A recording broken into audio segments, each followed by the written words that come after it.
Welcome everybody to this week's very, very prestigious community call. It's a NID community call. People say that there's no way up from here. It's basically the best event that can ever happen on planet Earth.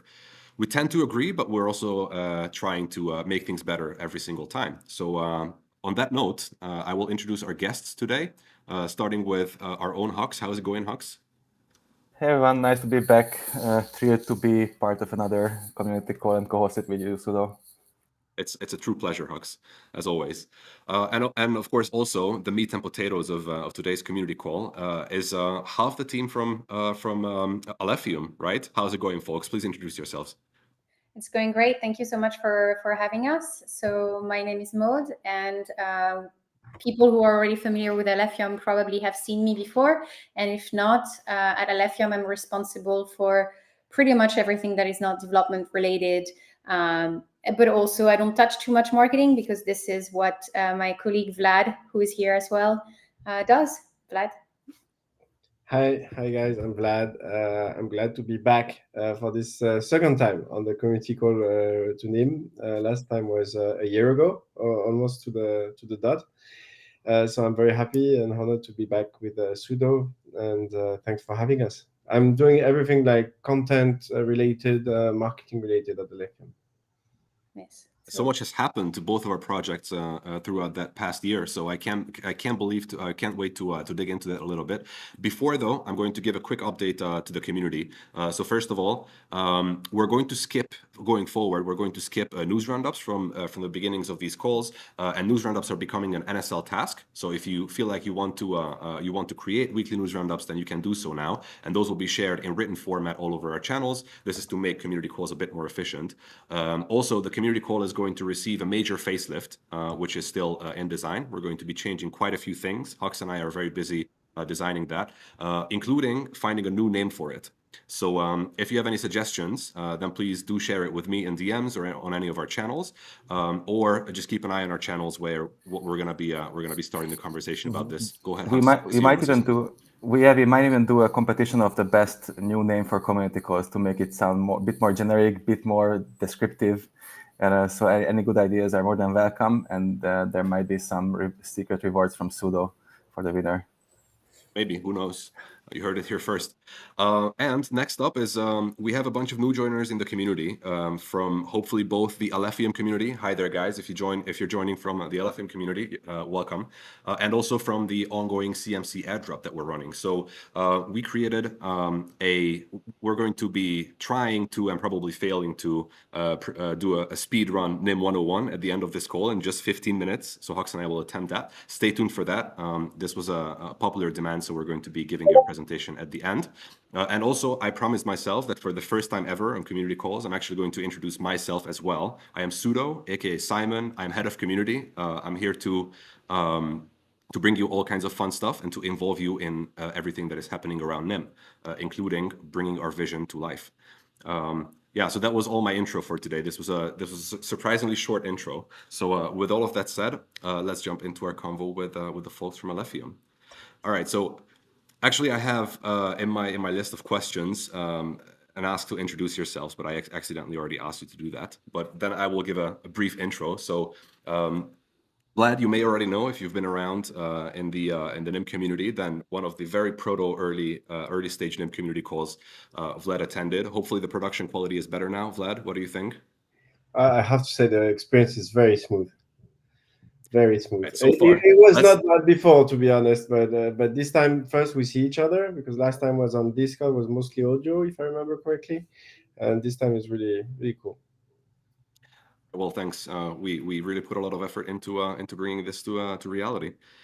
But yeah, so hopefully we're not brand new to the Alephium community either, because for example, well, we're based in the same place. So both projects are based in what we call the Verify Valley in Switzerland, Neuchâtel, and of course our COO, who you probably know, Alexis Roussel.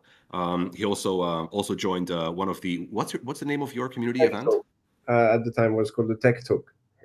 We would invite people regularly to chat with us about what they do, and that had to be related to tech and blockchain. And I know Alexis for quite a few years now, and I've always been very admiring of his enthusiasm and activism.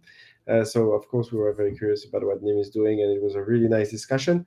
We actually have a link of both the video and the article we did afterwards, and I'm going to share that with you. Amazing. All right, so keep an eye on the chat for that, guys.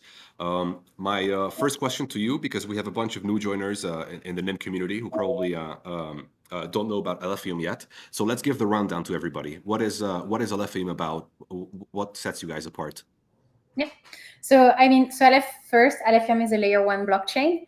And really the purpose behind the creation of Alephium was to offer a proper alternative for smart contract and decentralized application.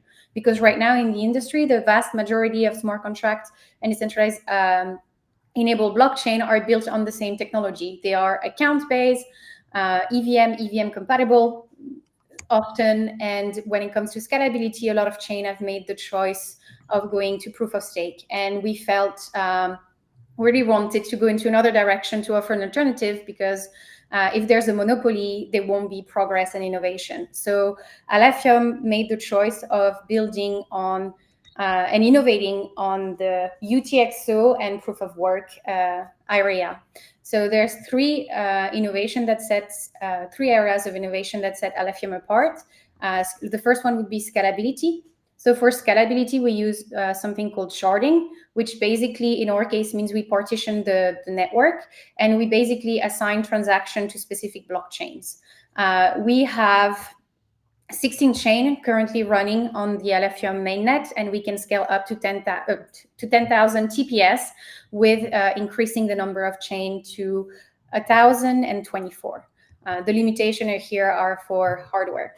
And we are able to do this, and the thing that sets us apart within the sharding family is that there's transaction always happen on chain in a single step, and it's always secured by the consensus algorithm. Yes. And so again, that allows us to scale way over 10,000 transactions per second on the layer 1. Maybe another point that sets you apart from the any competitor is that you really did a stellar job in UX. So the user who opens an Alephium wallet doesn't really know about the sharded chains in the background. They can just transact easily as if it were one chain. So hats off to you. Super good job. I mean, I'll pass this on to the dev team that really does a fantastic job, and exactly this. And we are even trying to improve and make it even more seamless for the user. So even though it's already pretty good, and I agree with you that I think our UX sets us apart, we want to take this further. And it's good that you touch on UX, because actually a big thing for Alephium is developer experience, because another area of innovation is our virtual machine and smart contract language. We have something that we call the stateful UTXO model, which basically means that we have the same ease of programming that you have on account-based chain or EVM, but you retain the security of the UTXO model for asset. So concretely, it means that a lot of attack vector don't exist on Alephium, like reentrancy that really plagues the DeFi space, with that drained over $1 billion of asset from people's wallet, which is from protocol, which is crazy. It's not possible on Alephium. Everything in the virtual machine and smart contract has been made so that it's easy to write secure code, because we can't hope to reach mainstream if even experienced users and experienced developers are unable to really write secure smart contracts, spends thousands on audits, and still can be victim of those attack vectors. So it's really important for us to have the developer experience at the center, so people can really innovate on Alephium. And the last little thing that sets us apart is on proof of work. We made the choice of proof of work because we feel like this is a way more robust consensus algorithm to achieve decentralization, which is something that is really, really important for us. But we have a little twist to reduce the energy consumption of the network at large scale. And we can reduce it by 87% at large scale. Yes. And mainnet is live since 2021. All right. So first of all, guys, maybe Salazar, can you please, or one of our community managers, can you please find a link to the recording of the first community call when we have Chang on, who went into like pretty deeply into some of the concepts that Maud just touched on. If you're interested in a lot of the technical details, but what I would definitely like to ask you guys about, which is one of the most interesting and exciting concepts for me at least when it comes to Alephium, is proof of less work. Can you please say a bit more about that? How that works and what's the aim of it, as opposed to proof of work, which is the OG Bitcoin consensus mechanism? Yeah, so really the idea behind proof of less work was just to limit the energy consumption of the network at large scale without impacting the security. So the way proof of less work works, basically up until a certain hash rate, Alephium is on classic proof of work, which is the case until now. Once we've reached a threshold, which is set as at 1 exahash of hash rate, the cost of mining a new block, it increases the same as it does on proof of work, but instead of that cost being paid by miners exclusively in computing power, that cost is now partially paid in computing power, but also by burning Alephium coin upfront. So you don't reduce security because the cost of mining a new block continues to increase. It's just that cost is no longer exclusively paid in computing power. So you can cap the energy consumption. The curve kind of tends to go like that. I don't know in which direction I am on the thing, but that should work. And you kind of limit it at large scale. And that would be if we have, for example, the hash rate of Bitcoin today, if we ever are so lucky to have that many miners, in proof of less work, we would consume 87% less energy than if Alephium was on proof of work. So it is a significant reduction at large scale, or limitation at large scale. And does it make the entire tokenomics deflationary? I'm not familiar with the emission curve of how the miners, get the new Alephium coins, but how does that affect the overall, I don't know, coin supply? Yeah, so it is a deflationary forces. So it doesn't instantly make the entire tokenomics just the emission deflationary, but it has a deflationary forces, and eventually this is one of the forces that will turn and in the longer run the overall emission and deflationary. Yeah. So because it activates at a certain point of hash rate, and it goes up progressively up to another point. As long as it's in between those 2 points, it's not deflationary per se. Like the money supply doesn't become deflationary, but the deflationary force of proof of less work increases up to the point that it can cancel the emission, which is the whole mechanism. And since transaction fees are burned in every block, you have to add these different deflationary forces to get the net force of inflation or deflation. Super smart. Thanks for those answers. I'm also going to ask about my favorite Alephium feature from you guys. That's how we settled on. So my favorite feature is the asset permission system. So I think that's super novel, and I do feel as a curious researcher in many ways that there's a lot of opportunities that can open up if people sufficiently understand how does that work and what does that enable. So could you introduce this concept to our audience? Of course. I think the easiest way to grasp why this is such a big difference in what you see in the space is that if anyone here has ever interacted with a smart contract on Ethereum or other EVM chain, you know that before being able to interact with the smart contract, you first have to authorize this asset, like the smart contract to interact with asset, before you're able to transact. So you have to first authorize, and then in a second step, transact. And actually this, in addition to being, well, expensive because you pay twice, inconvenient, it's also a huge surface of attack because in so many ways. First, because users get annoyed about this. So usually they give unlimited approval for the smart contract. And if there's ever any issue with the smart contract or it has been hacked, that unlimited approval can then be leveraged to drain asset from your private wallet.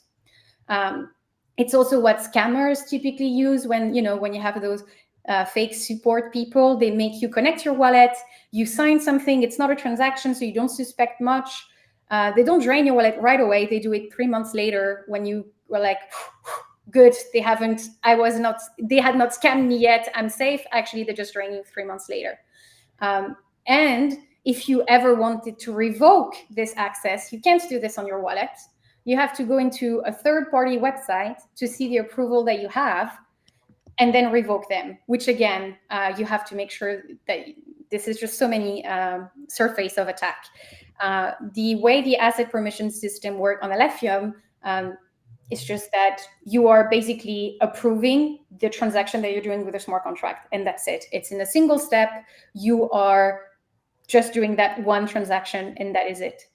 So you don't have all of this. Maybe Vlad, because you're the one who wrote the article in detail about this, if there's anything you want to add to what I said, but I think it's it means that we did our work correctly, that like other people can understand. Like I have nothing to add. I didn't write the article by myself. Like Thiago did that, just to be completely fair and transparent. But we worked together on this, and it's awesome. The idea is to make it easier. Like always, we have these 3 axes, right? Like the user has to be safer.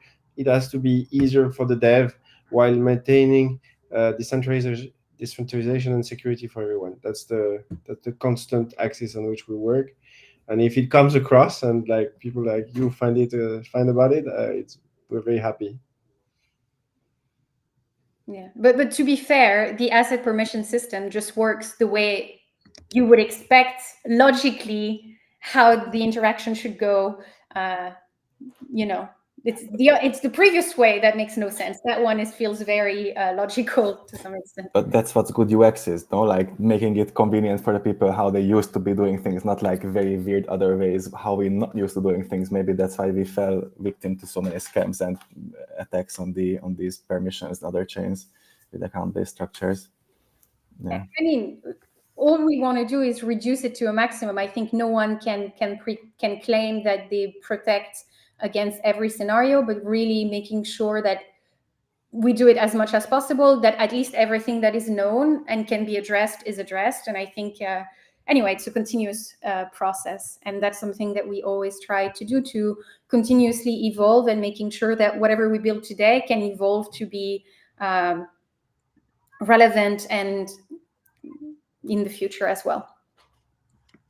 All right. With all of that said, I think we covered the basics of Alephium quite well. Once again, guys, if you're watching, we probably or hopefully already shared a link to the previous community call, the recording of the previous community call. Yes, there it is, with Cheng. So check that out as well for a whole bunch of more in-depth details. But now, let's move on to some of the most recent developments at Alephium, because last time you were on, like we said, we demoed an integration with the Alephium wallet and NIM Connect, and since then a lot has happened both to NIM and also to Alephium. Now I will go into in that 101 that I promised at the end of the call. I will go into what happened on the NIM side, but I'm super curious to hear what happened on your side, guys. What are the freshest new things that happened? Can you drop any alpha on the NIM community? What's going on these days? A lot, because actually I think the last community call was even a year and a half ago. So, because I think it was at the end of 2022, if I'm not mistaken. So it feels like 5 years, to be honest. Like 1,000. Yeah. Yeah. But we all look just as young as we did back then. So we had, I think back then we had a first network upgrade that really made it even more convenient for developers to start building on Alephium. And I think that was really the seed that started to grow the Alephium dApp ecosystem. So we had in March 2023, at the end of the month, we had our first network upgrade. By summer 2023, we saw our first dApps being built on Alephium. So the classic DEX, NFT marketplace, a number of games, gambling, betting kind of games that we saw. It already, this was kind of a first step for the ecosystem. Then I think a key turning point that we had was the release of our bridge. So the core contributors built and released a bridge to Ethereum first. And what that allowed us to do, that allowed us to bring stablecoin into our ecosystem. which are, we're a young chain, right? So to have native stablecoin, especially the big ones, is just out of reach for us so far. But that allowed us to bring stablecoin into our ecosystem, and obviously that made the DEX a lot more interesting and being able to offer a lot more things. Actually, today, our DEX is actually the third market for Alephium, and the wrapped USDT pair is really doing really well. So that really boosts the activity on the network. We also had our first hackathon. So for us, that was really kind of a big milestone. And the turnout exceeded really all of our expectation. Honestly, we had 105 people registering. In the end, around 70 people participated, and in teams, and we had 25 projects finishing the hackathon, including extremely interesting. The winner was concentrated liquidity. So again, if you use Uniswap, it would be Uniswap v3. So additional features. We also had something that leveraged the specificity of the UTXO model with really trustless peer-to-peer swap expanded to peer-to-peer lending as well. We had people working on Oracle. We had some sort of staking game as well. We really had, this is 4 out of 25, so there was much more. But the most important feedback was that we had people coming from other chain that had never used Alephium before, and honestly, the feedback was really positive. People really enjoyed the experience, what was there. Also, the fact that our dev were really reactive into, I think during the hackathon, there was never so many release of our full node and SDK to make sure to incorporate feedback as quickly as possible for developers. And actually, one of the sponsors of our hackathon was Bitmain. And if you're familiar with a little bit of the proof of work space, this is the largest ASIC manufacturer, which is specialized hardware to mine proof of work coin.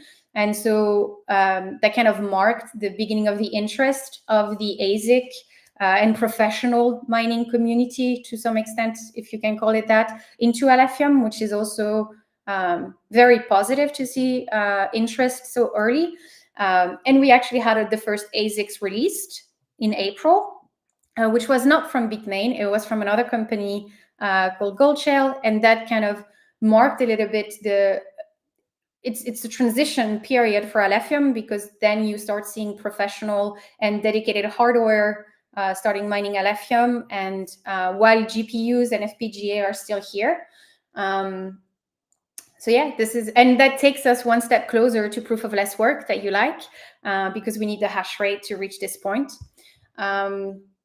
We also, right now, there's an Oracle integrating on Alephium, and that will really kind of trigger, I think, a second wave of dApps for Alephium, because then you can have slightly more complex use cases that need Oracle to build on, and that can be leveraged in a number of areas, of course, DeFi, but also real-world assets and everything. So this is really going to be, I think, another stepping stone for the ecosystem, which is already doing really well in the state that it is, because right now, the TVL on Alephium, which means total value locked, so it's the amount of assets that are locked into dApps, basically, that are built on top of Alephium.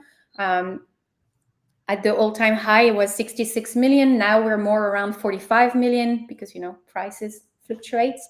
But that puts us the second proof of work chain after Bitcoin in TVL, so which is and it's just the beginning. So we're very happy about that.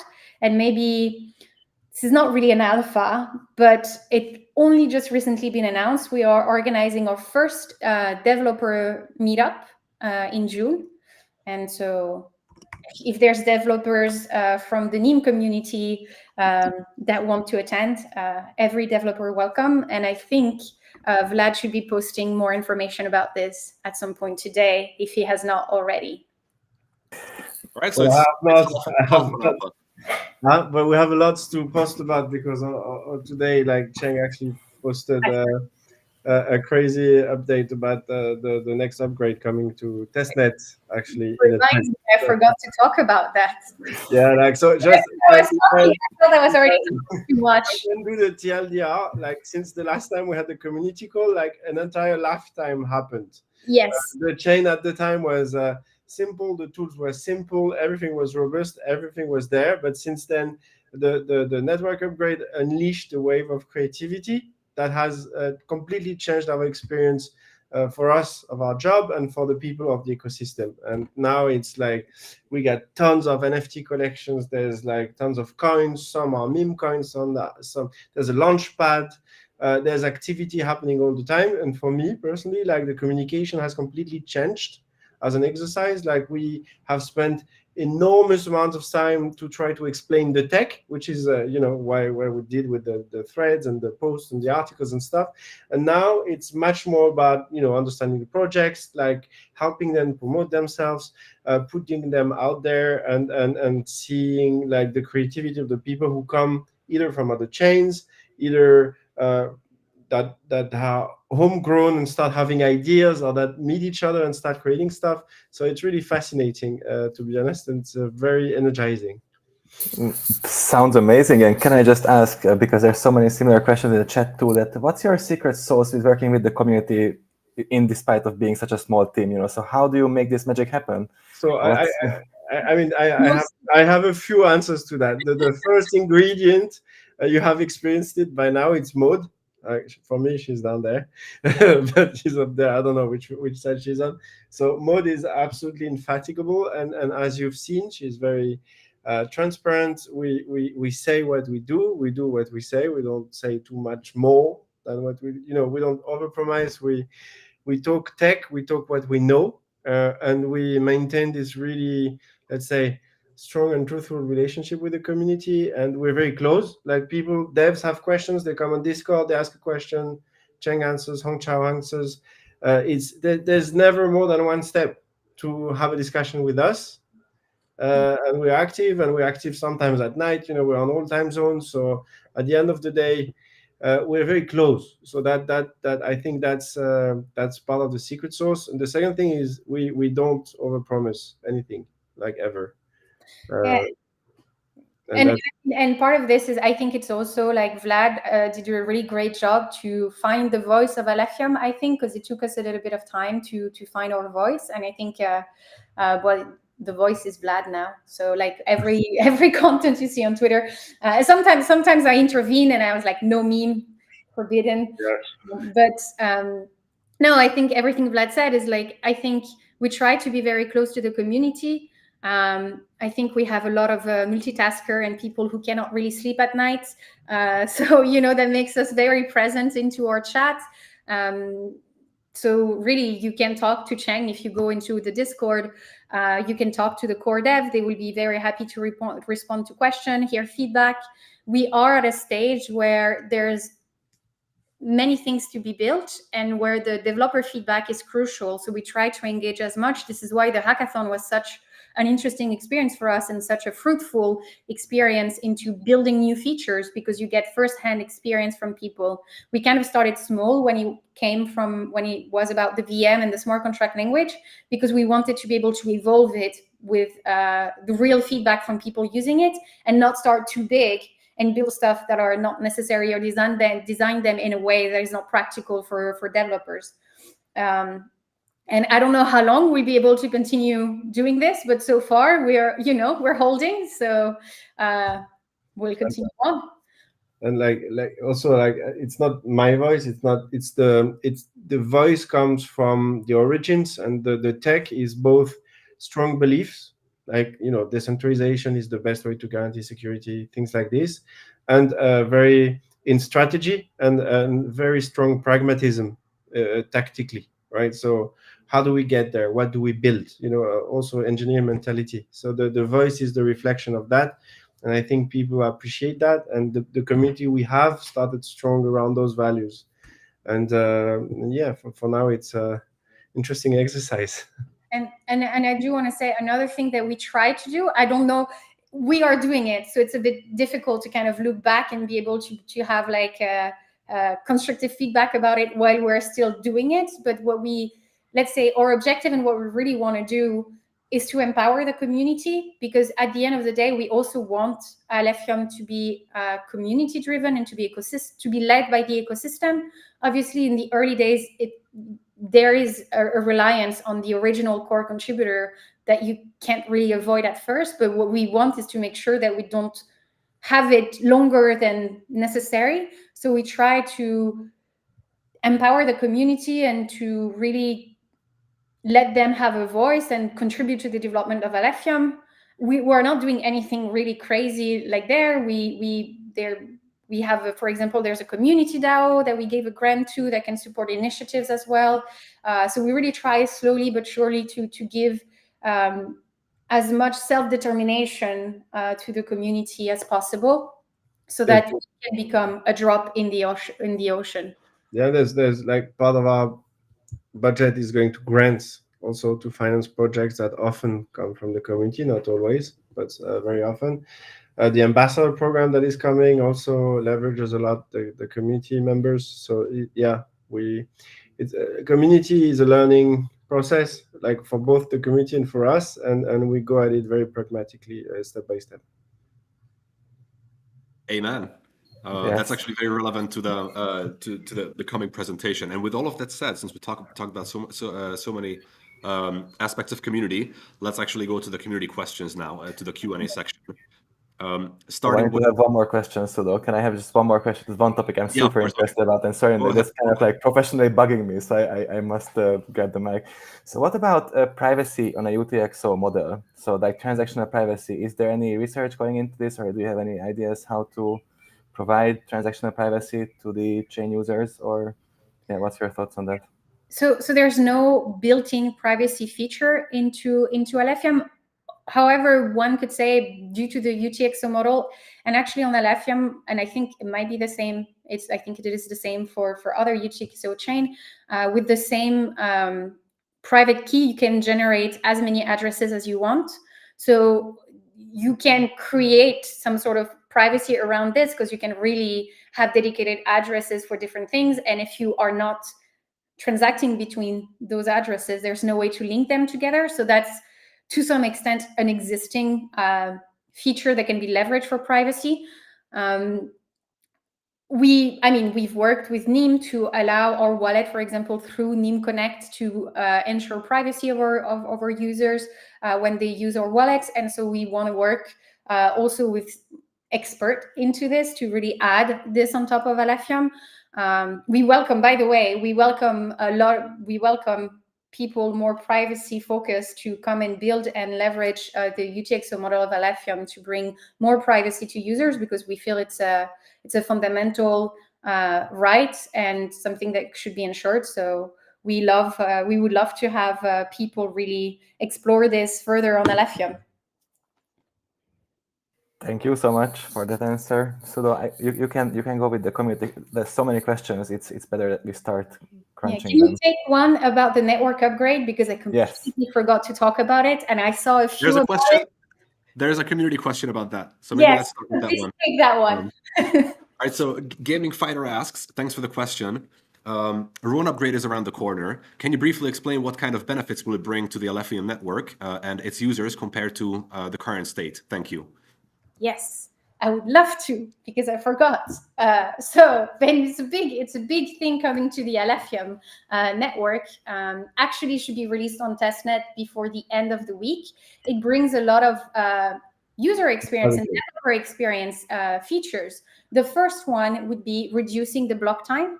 Right now, the block time is 64 seconds, and it will be reduced to 16, so divided by 4.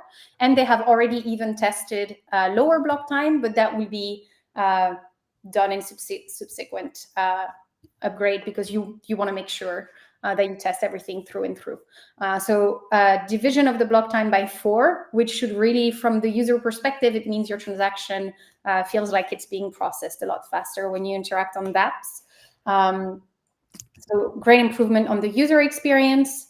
It also helps for dApps who need a little bit more instant transaction as well, like perpetual DEX, lending, and things like that. Then we have something called gasless transaction, which can be a bit confusing because it doesn't mean there's no gas for the transaction.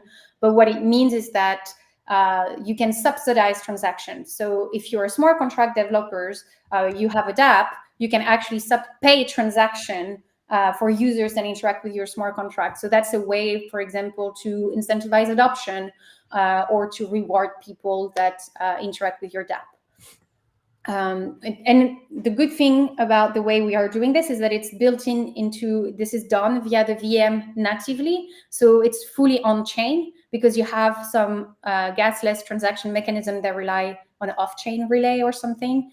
For us, it's fully on chain directly into the VM.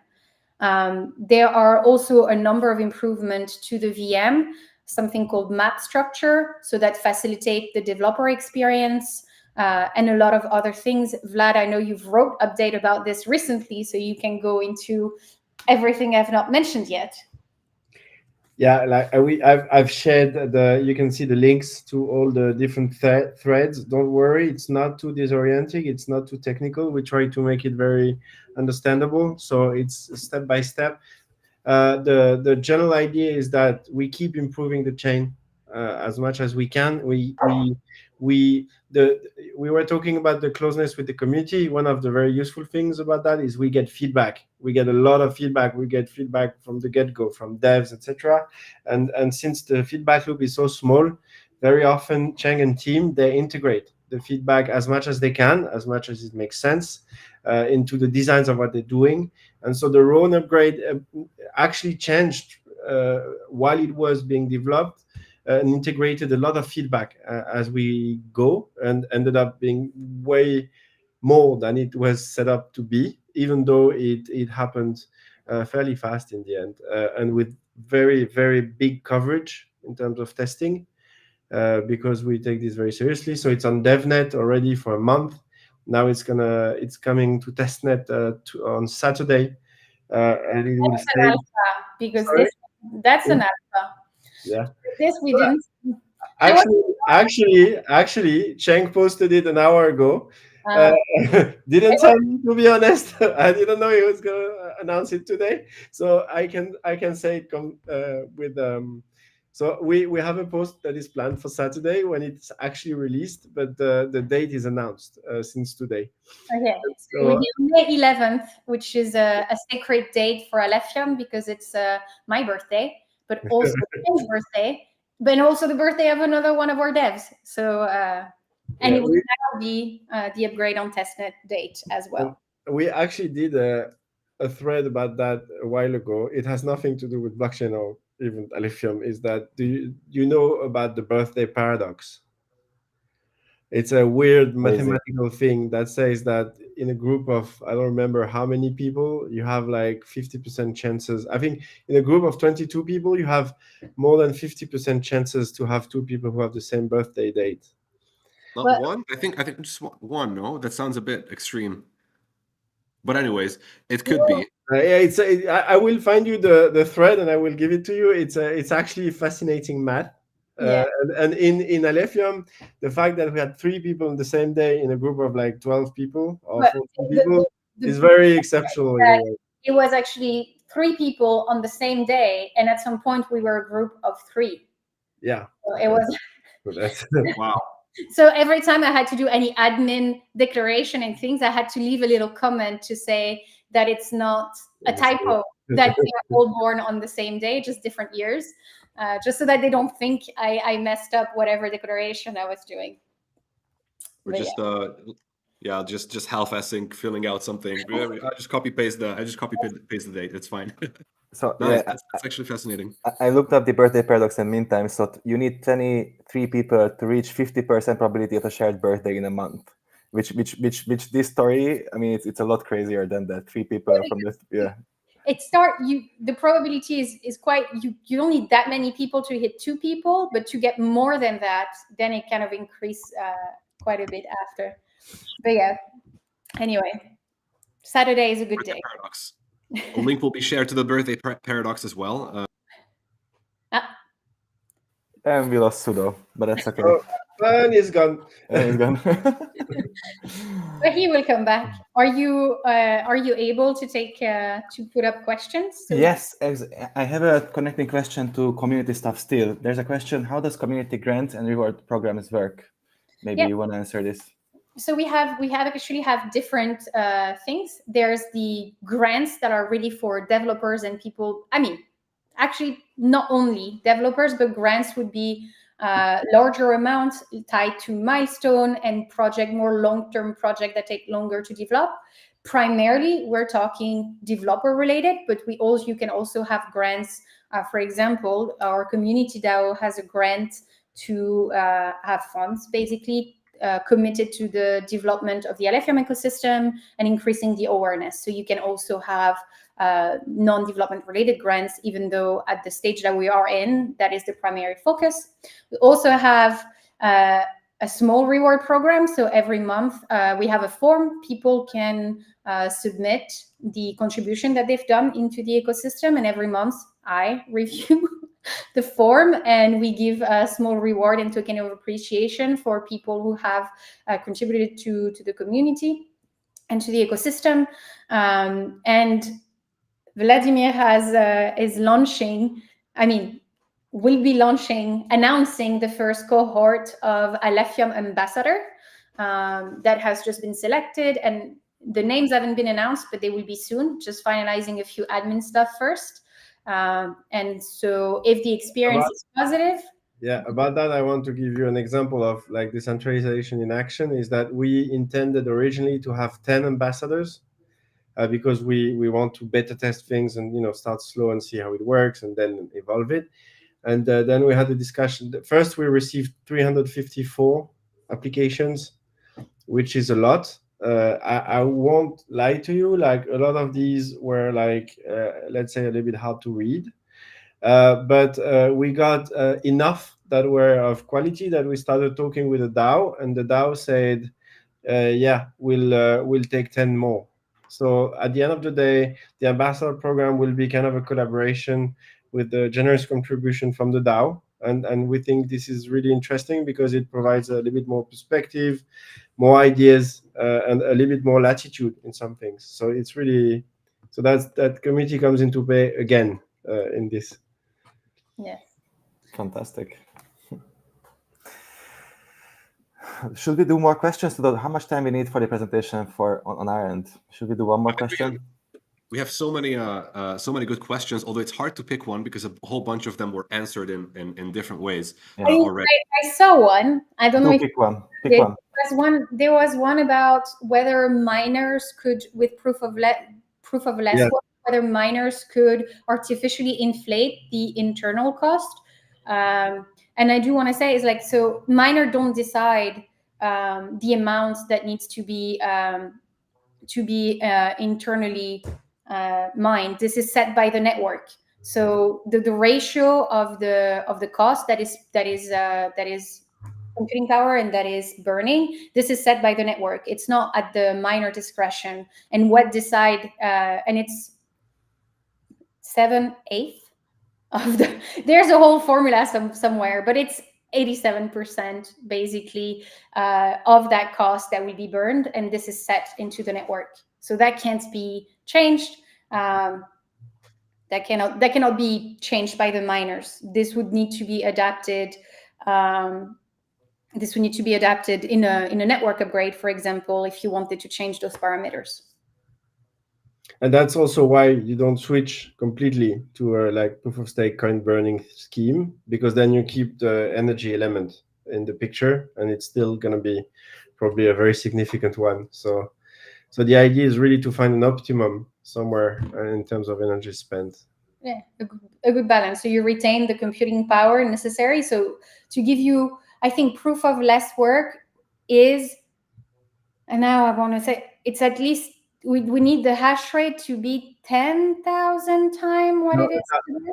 1,500 times more or less what it is now, because like we are 800 terahash, so we're almost at 1 petahash, and 1 petahash is 1,000th of 1 exahash, which is where it starts, right? But it goes up to like hundreds of exahashes. So we got some way to go, but we just got closer in terms of order of magnitude. When the network launched, Mode was like it started being like 25 terahash or something, right? No, we were in gigahash still. In gigahash still, yeah. Yeah, we So were. we have already accomplished one order of magnitude, and now we have like 1.5 to go.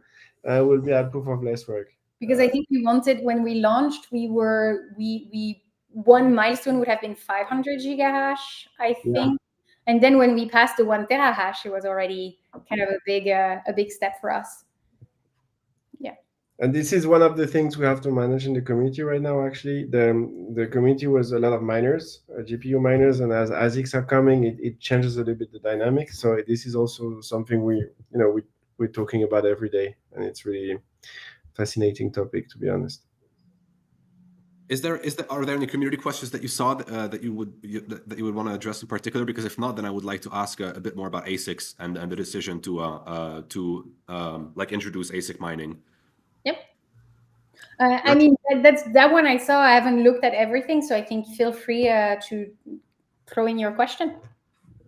Well, this is my question. I'm monopolizing now because I forgot that I want to ask this. So, what's the ratio of ASIC miners these days? And what does it mean for the entire network? For Alephium to enable ASIC mining, like what kind of effect will it have on GPU miners, etc., etc.? So Alephium was always ASIC friendly. So by design from the beginning, there was never the intention of being ASIC resistant because one, it's ASIC resistance is extremely hard to maintain. It's not possible. You can't maintain it. Sometimes you have to pivot constantly if you want to ensure if you want to remain ASIC resistant. And also we felt like in the end, it's I can never say this word in English, but it makes, it's a commitment of the miner to the chain because you have to buy a specialized hardware. This is not a hardware you can just unplug and plug on another chain, right? So this is also makes the hash rate a little bit more reliable because there's a long-term commitment to your chain from the miner, for example. But today, the only ASICs that are being commercialized are home ASICs. So we are talking relatively small in the ASIC family. It's still a lot because right now the ASICs that is commercialized by Goldshell, I think they advertise 360 gigahash. So that's already, a lot of GPU combined together, but it is not, it's not small compared to what bigger ASICs can do. And right now, I think there's only the first batch has been sent or is being leveraged right now. So I would say right now they definitely are not making that batch is not making the majority of the hash rate today. It did contribute to the increase of hash rate, but it is not the only thing. There's also FPGA that arrived around the same time actually as this. Obviously, as we'll see more ASIC manufacturer coming and potentially manufacturer of larger ASICs, you can imagine that slowly they will take on the majority of the hash rate. But I would say that today it's still, I would say still a big chunk is GPU. I would say at least 50% is still GPU miners.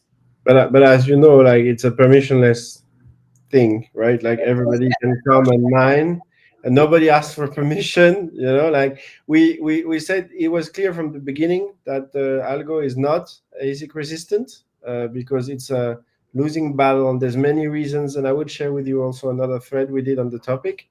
It was very well thought out why we chose this algo, which is Blake 3, which is a relatively new one in an oldish family. And there's concrete reasons about that, but there's also concrete reasons why we decided not to be ASICs resistant. And in the end, it's probably what benefits the network the most over the long term, which is always, again, this strategically thinking long term while implementing things pragmatically. Yeah, and I want to jump also on this is like Goldshell told us they had a miners maybe 5 days before they announced it. So manufacturer don't have to ask or authorization to do it. nor do they. They usually do this on their end if they see potential and interest and release. So for us, it was almost as much as a surprise. We just knew a few days before this. So we were also surprised to see them arrive this quickly into our ecosystem. Fascinating stuff. It was really nice to find out. And sorry for the community or to the community for monopolizing with my own question. This final part of our Alephium segment. I get to do that. I'm host. So what are you gonna do? So that was all we had time for, because I forgot about the fact that Hux, right after this this community call, will be demoing along with Ade from our team the NimVPN, the current release of NimVPN on Optimism's Twitter, I believe. Right? Is that right, Hux? I think so. Yes, in 8 minutes. With that said, we're gonna move over to our speedrun 101. Likely Hux will not stay until the end. To both of you guys, huge thanks for jumping on. I invite you to stay for the end of the call, and then we can share with people the password to claim their POAPs, and also maybe talk a little bit about the design of this special POAP that we're gonna be giving out today. But huge thanks for coming on, and I hope to have Alephium back at some point. Thanks for having us. And until Sudo looks up his slides, I'm also going to thank you for the inspiration on how to work together proficiently with a cool community and how to enable. That was really inspiring. So thanks for sharing that. Thank you. Thank you, guys. See you at the very end. And now let's attempt that speed run. Hux, are you ready? In 10 minutes. What Nim 101 in 10 minutes? Let's go. Exactly. You leave when you have to. Okay. Let's try to do it in 10 minutes. That was the goal. Okay. Right. That was the goal. First of all, welcome everybody to the community. So this was a popular demand. This came up on our Telegram channel to do one of these. This is just one of the series of 101s and AMAs we're going to be doing to welcome all the new members of our community, whether it's from the ongoing CMC airdrop campaign, or maybe from the Alephium community, or maybe someone who just recently found out about us and joined the community. With all of that said, next slide, please, Salazar. What we're going to attempt to speedrun you through today is our 5 questions, which is supposed to represent best what we do here at NIM and what we stand for. One is where the NIM name comes from, for some lore. What NIM does, of course, it's very important. Why the NIM community is absolutely essential. What the future holds for NIM, and where can I learn more. I'm not going to say anything more. I'm going to hand over to Hux to talk about the origins of the NIM name. Take it away, Hux. So next slide, please. The NIM name comes from its original meaning. So next slide. So one more.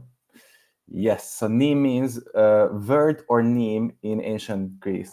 And we kind of use it in our modern language to differentiate between types of names. So you might have heard anonym, pseudonym, paronym, or synonym as categories for certain types of names. For example, pseudonym or pseudo is also types of names which are sort of standing in for something, or like another chosen name for something else.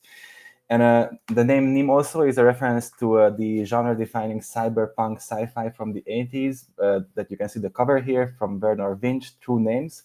And kind of the entire vision, as much as I feel the brand is paying tribute to the heroes of the 80s cyberpunk movement, basically, with choosing this name.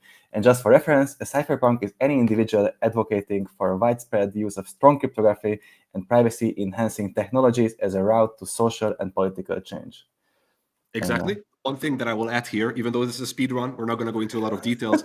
It has very strong roots in the cypherpunk movement. The cypherpunk movement is also what brought us Bitcoin and also mixnets later on. So if you want to look into something that explains a lot of the NIM lore and philosophy, then make sure to look up the cypherpunk movement and the biggest cypherpunk. And we're going to post Harry's shipyard presentation because he had a super good talk on this. So we're going to post a link. Make sure to check that out for the full explanation on where the name comes from. Remember, everyone's new here. So when he says Harry, he means Harry Halpin, our CEO. Our CEO, yes. Thank you, Sudo. Next slide. What does NIM do? Now let's take this one together, Hux. I will do the beginning. Next slide, please. Okay. This is the shortest possible way for us to show this to you guys. The thing that we like to say at NIM is that the internet is broken, and NIM is our way of fixing the internet, basically. And the way we're fixing the broken internet is by bringing a decentralized incentivized mixnet and private credentials to provide network level privacy to everybody. This is basically the shortest way of putting this. Hux, do you wanna go over each of them? Yes, and NIM also does run on a blockchain which is called Nix. It's a Cosmos blockchain. It's a layer 1. We use Nix to sort of handle the transactions and monitor how mixed nodes perform across the network and to manage rewards. And to do all this, we have the NIM token, which is kind of the utility token of our network. It's a measurement of private communications in a way, but it's also used to secure the network by staking it to mixed nodes. It's also the one and only true currency at this point, what nodes gain as rewards, what stakers take to nodes to secure the network, and what NIM VPN users will use to access bandwidth over the NIM VPN. I think that was good, no? You're muted. I was muted. Exactly. That was great. So this is what NIM does in a nutshell. Once again, we can give you 100 links to each of these. So if you need any more info, then you can come to our channels and ask for it. But for now, we're going to move on to the next slide.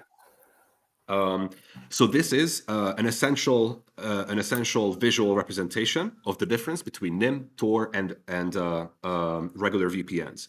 So this is basically you and the internet. This is your connection to the internet. As you can see, over a VPN, your packages are encrypted. That's what the server in the middle does, right? But the sizes of each packet stays the same, and also the timing of each packet stays the same. So someone observing the entire network from the outside can still know who you're communicating with. Now, when it comes to Tor, it adds, of course, another layer of security to your communications, because it also introduces multiple layers of encryption and multiple hops between or multiple. Hux, you want to say something? Yeah, dummy packets and also standardized data packet sizes, right? So that's why you see from orange it goes going to little similar size white box. White. That's not Tor though. That's NIM. That's yeah. That's what I'm saying. Yeah. They have covered traffic? No. I'm comparing NIM to Tor. Sorry, I didn't hear you well. Okay. All right, so we're making it very confusing to people, but for now I was talking about Tor, right? Tor adds another layer of protection on top of VPNs. But as you can see, even though packets make multiple stops at multiple Tor nodes, they are still the same size. Their timing is still the same, which means that metadata can still be collected when you're using Tor. When it comes to the NIM mixnet, though, as you can see, individual packets with their own characteristics go into the mixnet and then get shuffled around in a way which makes them all look the same and untraceable back to you. This is basically the fundamental idea of the NIM mixnet. And it's visible. Fast as possible. Oh, sorry. Go ahead. Now you're breaking up we should have practiced it, and you're breaking a bit up. But yeah, I just wanted to take away from the Tor to NIM level. But let's go next slide. We still have 1 more minute to finish, maybe. Why community is essential? This is one of our favorite slides. Next slide, please. Exactly. So you want to go? Head of community? No, you go. Okay, so basically the community is who runs our infrastructure. So by running NIM nodes, the community operates the entire decentralized privacy infrastructure. The community is sort of the group of people who enable this grand vision of providing privacy by default for everyone around the globe. And it's also a advocacy community, because we do talk a lot about why privacy is normal and should be fundamentally a basic right for everyone. And we also have a very novel invention, which was launched this year, called the Squad Wealth Fund, which is a community fund enabled through NIM token economics, kind of getting the rewards from a delegation program to a community pool where people can apply for different bounties and tasks to perform as ninjas, ninsters, or shinobis for rewards every quarter. And long term, the goal is that this fund will be governed by the community entirely. And the NIM Squad League, can I pass it on? Because I'm going to drink a sip of water. Yes. So Hux will pass it on to me. Excellent so far, Hux. Very, very well done. These two things, the Squad League and the Squad Wealth Fund, are interconnected, as you probably can see from the name. Basically, the Squad Wealth Fund enables the Squad League. And the Squad League is our way of creating a seasonal framework to empower community contributions. This means that every season, We share the big overarching goals of NIM as a project, and then the community can contribute in various ways, various sizes, both in terms in the form of so they get rewarded from the Squad Wealth Fund both in the form of grants for things like managing NIM community channels, creating content, and a whole bunch of other tasks, but also for simpler stuff like bounties and contests, and even collecting a pull-up for this event at the end. If you join the Squad League, you become a NIMster, and you can collect points within the Squad League by attending events and hanging out with us and learning about NIM. That's the basic idea. This is for and by the community. Hux has to go to give that aforementioned demo. Thanks for joining, Hux. See you guys. Ciao, ciao. Ciao. And now you're left with me to give you the entire rest of this presentation. All right, next slide, please. All right, so where are we right now, and what does the future hold for NIM? Now, this is a good question, and if you just joined the NIM community, then I must say that you're just in time for some pretty amazing things that are coming this year. Next slide, please. So 2024 is going to be the year of mainstream adoption and privacy for everyone.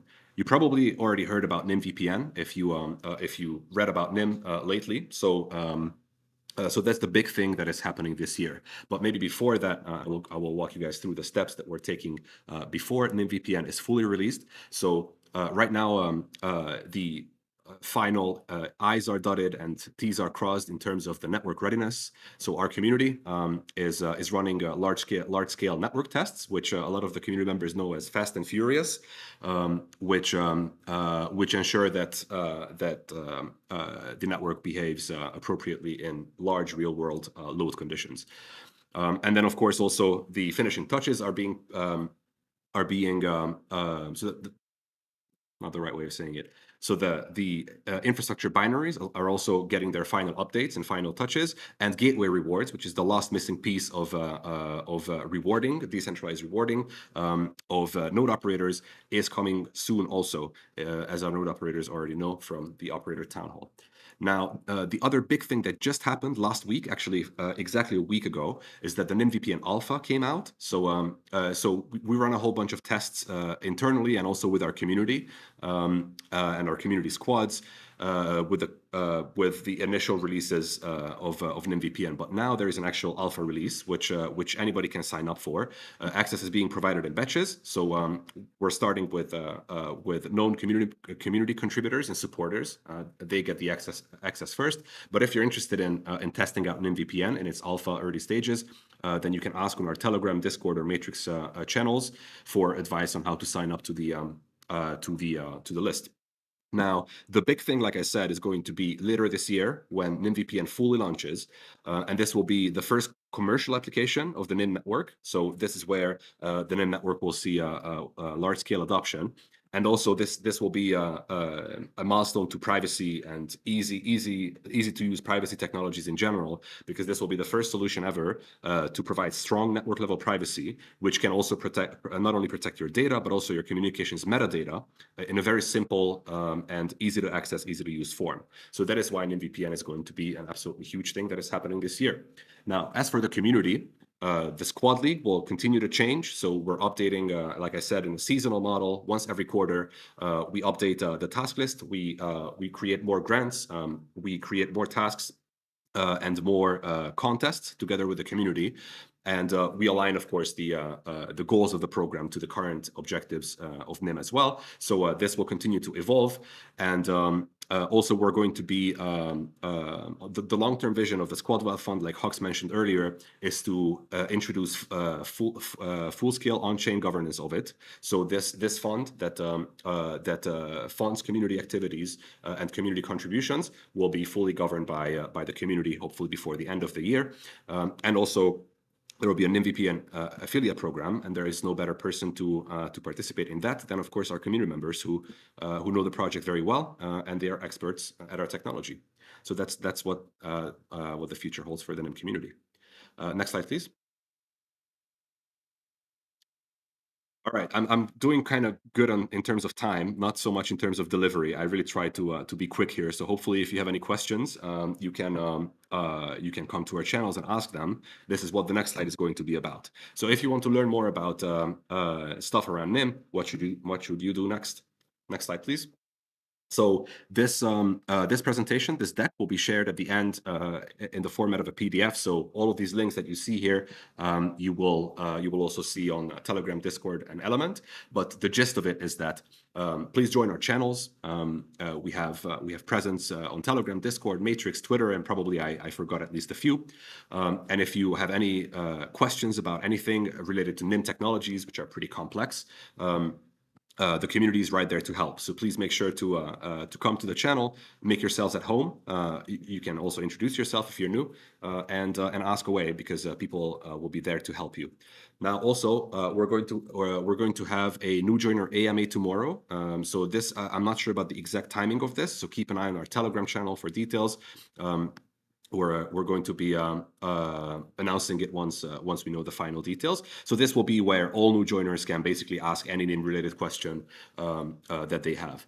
So keep an eye out for that. Also, I provided this basic reading list. These are the most basic things that you would want to check out if you want to learn more about NIM. So that's the website, the white paper, the token economic paper, the NIM blog, and the NIM docs. So if you look around in all of these, then you will have a fairly good understanding of NIM, the network, its components, its vision, and all of that good stuff. And of course, lastly, but very importantly, join the NIM Squad League.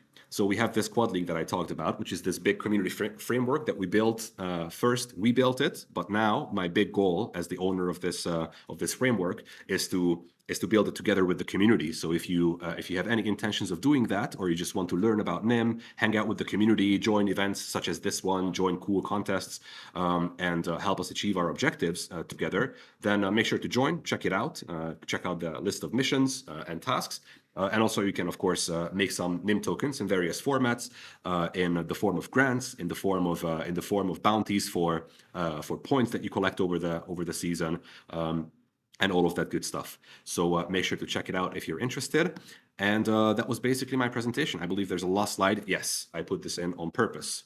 With all of that said, let's bring back Vlad and Maud, and let's get rid of the presentation.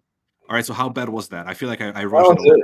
That was incredible. Like, you are so high on energy. It's amazing. Like, I feel energized just listening to you. And you don't stumble on your word like I do. I feel like you're very like, you say one sentence straight up, and you don't look for your word like I'm doing now. And I feel like you're very clear and concise. So. Well, guys, thank you. I'm blushing. Don't do this to me. I'm blushing here in well, public. you asked. Well, you asked.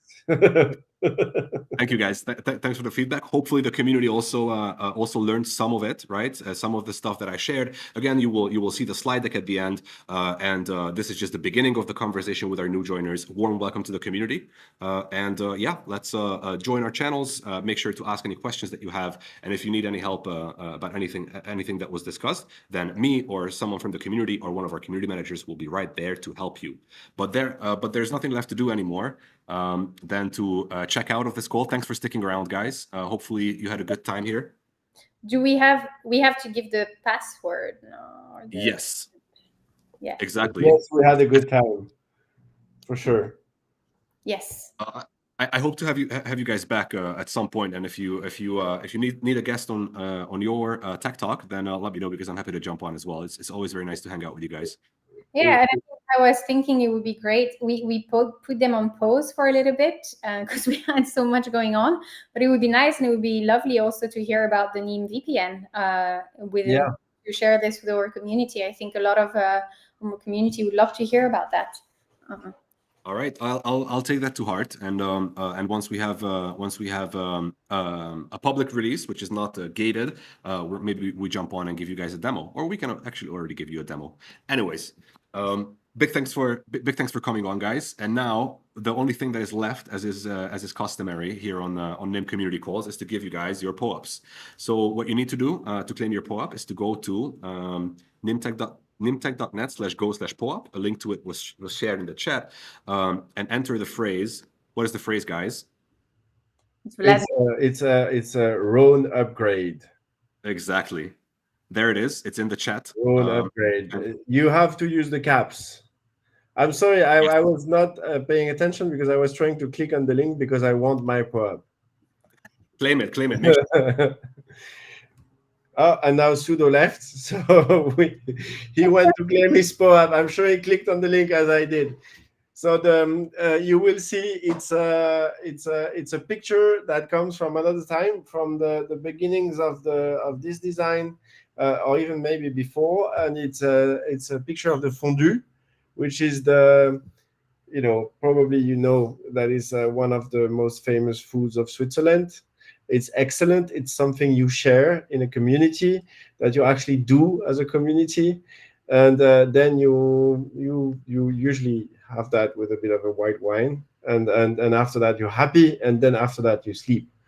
And that's but it's awesome food, and we will be very happy to have all you guys one day for a fondue in the Châtel, where Nîmes is also located. And you're new. Yeah, okay, now you're good. I'll take you up on that, Vlad. Thanks for taking over. I don't know what's going on with my connection today. It's absolutely atrocious. That was the most Swiss thing I've ever heard in my life.